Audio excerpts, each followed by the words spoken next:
Lo pernah nggak sih ngerasa susah buat memulai suatu hal? Terutama ketika lo lagi banyak kerjaan, tugas numpuk, terus ditambah sama kerjaan lainnya yang dateng gak kunjung henti gitu. Tugas ini itu pokoknya ada aja deh kerjaannya dan karena terlalu banyak malah jadi bingung gitu mau ngerjain yang mana dulu. Jadinya malah kejebak di dilema gue ngerjain yang mana ya? Nah masalahnya adalah semua harus dikerjain. Ya kalau enggak ya jadinya ntar bakal keteteran gitu. Gak jarang kondisi yang kayak gini nih itu seringkali bikin kita jadi panik dan cemas sendiri. Karena ya udah bingung aja gitu mau ngapain dulu.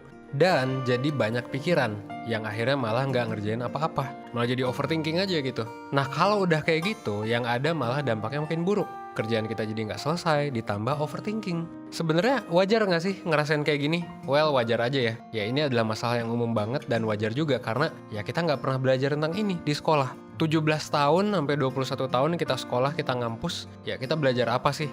Well banyak ya, matematika, sosiologi, dan juga mungkin jurusan kita. Tapi mungkin porsi kita untuk belajar tentang skill-skill penting buat kehidupan ya cuman sedikit. Akhirnya ya banyak yang gak siap dalam menghadapi berbagai masalah kehidupan. Salah satunya ini, ketika kita bingung gitu untuk kedepannya mau ngapain. Dan bingung juga harus mulai dari mana. Banyak overthinking yang akhirnya gak jadi action gitu. Tapi nggak apa-apa, itu juga adalah alasan kenapa 1% ada di sini. Kenapa kita ya menjadi life school di sini buat lo. Karena ya kita pengen ngajarin lo berbagai hal penting dalam kehidupan untuk ngebuat hidup lo jadi utuh gitu.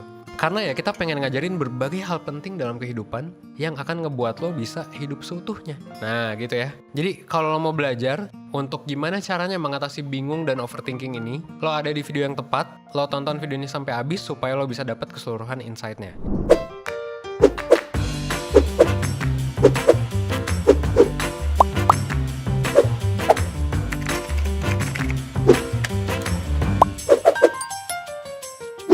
Nah, setiap orang mungkin pernah bingung ya mau ngerjain sesuatu dan biasanya faktor penyebabnya itu banyak. Tapi mungkin beberapa dari lo, ya, di beberapa dari lo hal ini malah jadi masalah gitu. Lo nggak tahu tugas mana yang harus dikerjain duluan, lo kebanyakan pikiran, overthinking, dan akhirnya jadi nggak produktif. Sebenarnya persoalan ini pernah dijelasin di dalam buku yang berjudul Getting Things Done. Nah, kalau kata buku ini, sebenarnya kebingungan ini biasanya disebabkan oleh kewalahan karena kebanyakan informasi yang ada dan yang kita serap. Jadi semakin banyak informasi yang muncul di otak kita jadi semakin sulit buat memutuskan hal apa yang harus kita perhatiin gitu. Akibatnya kita jadi menghabiskan banyak waktu dan energi buat mikirin tugas kita daripada ngerjain tugasnya gitu. Jadi lebih banyak mikir daripada action. Atau kebanyakan mikir daripada nyelesain kerjaan gitu. Dan gak jarang ini jadi sumber stres juga buat kita. Hal ini karena otak kita sebenarnya ya buruk ya buat nyimpen informasi karena semua informasi jadinya numpuk. Sebaliknya otak kita justru jago gitu ketika memang memproses informasi. Nah, that's why ada baiknya kalau misalnya kita merapikan seluruh informasi yang kita punya di otak kita supaya nggak numpuk gitu. Ini adalah salah satu cara gimana biar lo gak overthinking, gimana biar lo gak bingung, gimana biar lo tahu next step tuh ngapain. Caranya gimana? Nah, kita bisa pakai salah satu teknik ya dari buku Getting Things Done atau kita singkat jadi GTD. Metode ini akan ngebantu kita buat ngelola informasi yang kita punya. Jadi kita nggak bingung apa yang harus dilakuin dan nggak overthinking juga. Nah, ciri khas dari metode ini adalah dengan ngeluarin pikiran kita dulu. Jadi sebenarnya pikiran kita tuh biasanya semrawut kan. Nah, that's why yang pertama yang harus dilakuin adalah keluarin pikirannya gitu. Bisa dengan curhat, bisa dengan kayak ya banyak hal lah ya. Bisa dengan nyatet, curhat dan lain sebagainya gitu. Jadi biar kelihatan dulu apa nih yang perlu lo kerjain dan apa yang perlu lo prioritasin dibandingkan ya dibiarin doang di dalam kepala gitu. Maksudnya ngeluarin tuh gimana? Ngeluarin informasi? Well, ya intinya ngeluarin aja sih informasi yang ada di kepala kita. Salah satunya misal dengan ditulis gitu ya. Beberapa yang lain mungkin ada orang yang curhat untuk counseling misalnya atau untuk konsultasi sama mentor gitu. Nah, sebenarnya ada 5 cara yang bisa lo lakuin buat memaksimalkan si metode GTD ini. Yang pertama adalah nge-capture gitu. Capture ya.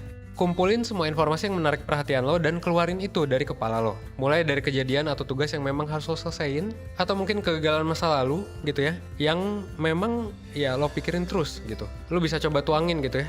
Lo bisa tulis di buku, di memo, atau media apapun. Lo juga bisa curhat sih ke orang gitu. Dan di dalam otak kita sebenarnya ada banyak hal-hal yang mungkin gak penting-penting amat tapi bikin kita ya jadi penuh gitu kepalanya. Nah, that's why makanya perlu dikeluarin satu-satu biar gak pusing. Misalnya, lo punya tugas sekolah nih yang harus dikumpulin di hari itu juga. Tapi kepala lo justru mikirin hal lain yang kurang penting. Ya kayak misalnya makan malam atau apa. Nah, itu sebenarnya ya coba lo keluarin apa yang harus lo kerjain juga. Dan coba juga lo tulis tuh, coba lo keluarin juga apa yang harus lo kerjain gitu. Kalau tiba-tiba di kepala lo kepikiran tugas lain, ya tulis juga. Nah jadi nanti kelihatan gitu, mana yang sekiranya penting dan mana yang enggak. Nah selanjutnya adalah clarify. Sebelumnya kan ada nge-capture ya, sekarang kita nge-clarify, klarifikasi gitu. Memperjelas lah. Nah, setelah lo tulis, coba lo tulis deskripsi tugasnya jadi hal yang bisa lo lakukan secara jelas dan spesifik. Jadi tulis tuh secara deskriptif. Jadi bukan cuma diposting doang, tapi juga bermanfaat karena ditulis gitu kan.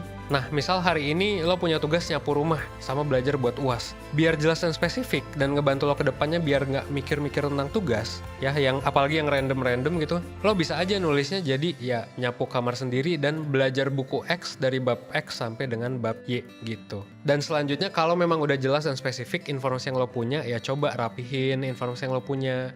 Rapiin tugasan kegiatan lo hari itu, masukin di kalender HP, tulis di post-it, atau di memo yang lo taruh di sebelah tempat kerja misalnya. Atau kalau perlu ya masukin catatan kecil yang sekiranya bisa ngebantu lo untuk inget atau ngelakuin tugas itu. Misalnya, tulis nama tugasnya apa, tanggal dikumpulnya kapan ya, kayak dashboard gitu lah. Dan kalau bisa sampai ruang buat ngumpulin tugasnya, atau linknya gitu. Kalau misalnya lo punya acara sama temen lo, ya lo bisa masukin di kalender juga dan tulis gitu nomor telepon temen lo biar rapi, jadi nggak perlu bolak-balik gitu sih. Kalau semua langkah tadi udah lo lakuin, ya jangan lupa juga buat merefleksikan gitu. Coba lihat gimana perkembangan lo. Apakah metode GTD ini ngebantu lo? Apakah lo jadi lebih terorganisir, terarah gitu ya dalam melakukan sesuatu? Kalau ternyata efektif ya pakailah dan bangun ini jadi sebuah kebiasaan.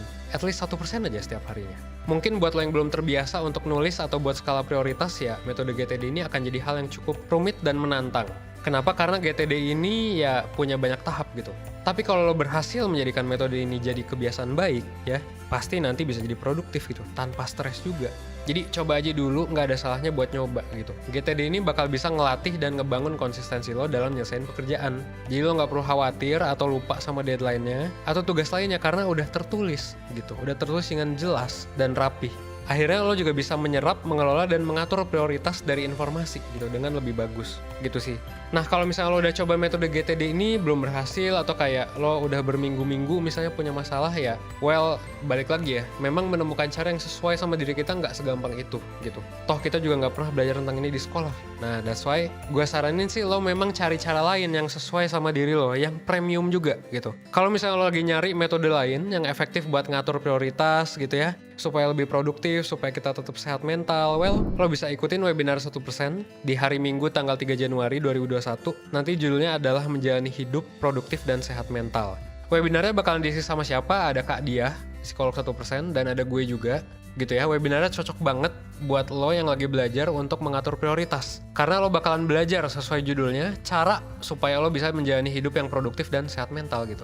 Lo bakal belajar banyak banget. Kalau lo suka video YouTube, lo pasti bakal suka itu ya, webinar gitu. Di webinar lo bakal belajar soal konsep produktif dan sehat mental, paham kesulitan buat biar produktif, sampai dengan lo bakal belajar tips-tips gitu yang bakal ngebantu lo supaya lo bisa tetap produktif dan ya meningkatkan kesehatan mental lo gitu. Jadi hidup lo tuh bisa lebih tertata dan lebih seimbang antara kerjaan sama kesehatan gitu. Kenapa gue nyaranin buat ikut webinar ya? Karena lo bakal dapet banyak keuntungan juga. Jadi bukan cuma talk show doang, bukan cuma kayak pemaparan materi doang, tapi juga lo bakal dapet psikotes gitu ya, biar lo lebih paham sama diri lo sendiri. Lo juga bisa diskusi langsung sama pembicaranya tentang materi webinarnya. Lo juga bisa dapetin worksheet yang ngebantu lo buat menerapkan apa aja yang udah lo dapetin gitu kan.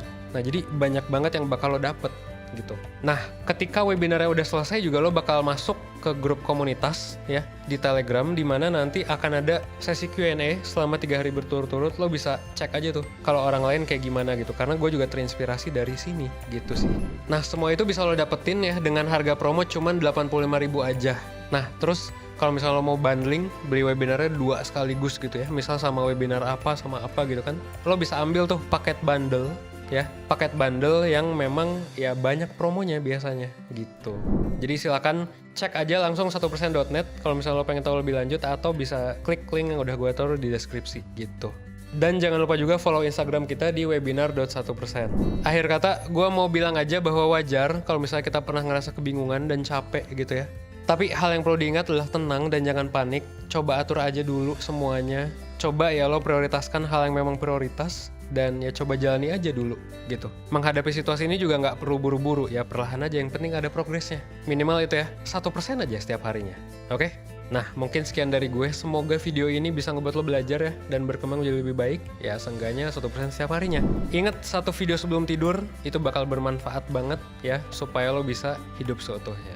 Nah, kayak gitu ya. Oke, well, mungkin sekian dari gue ya. Gue Evan dari 1%. As always, gue tunggu lo di webinar 1%. Oke, thanks.